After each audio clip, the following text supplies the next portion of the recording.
In today's video, I'm going to teach you how to find the record ID in Airtable. If you've ever found yourself needing this specific piece of information, you're in the right place. It's a straightforward process that can be done in just a few minutes. Let's dive right in. First, we're going to start by heading over to Airtable, which you can find by navigating to their homepage. If you're not already familiar with Airtable, it's a versatile platform designed to help you build the next generation of apps, and it's incredibly popular for its intuitive interface and robust features. Once you're on the Airtable homepage, you'll need to sign into your account. If you're not already logged in, just look for the sign in button on the top right corner of the page. Click it and you'll be prompted to enter your credentials. If you have any trouble signing in, you may want to ensure that your email and password are correctly typed, or reset your password if needed. After successfully signing in, you'll find yourself on the Airtable home screen. This is where all your bases, or databases, are stored.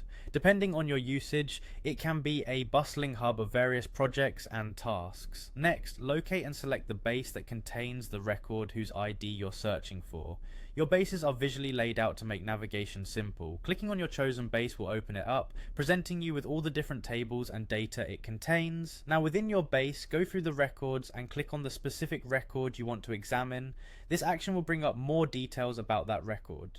If you're new to Airtable, records are essentially entries or rows of your table, similar to what you'd find in a spreadsheet. With the record selected, you want to find and click on the Expand option. What this does is pop up the record in a more detailed view. This expansion is handy as it allows you to see all the fields associated with the record in a more readable format.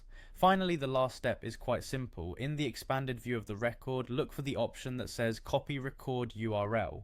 Clicking this will automatically copy the record's URL to your clipboard. It's in this URL that you'll be able to find the record ID. It's typically a string of characters that follows a rec in the URL. And there you have it, a quick and easy way to find the record ID in Airtable. Whether you're tracking data, managing projects, or collaborating on workflows, knowing how to locate record IDs can be incredibly useful. Thanks for watching, and I hope this guide helps streamline your Airtable experience.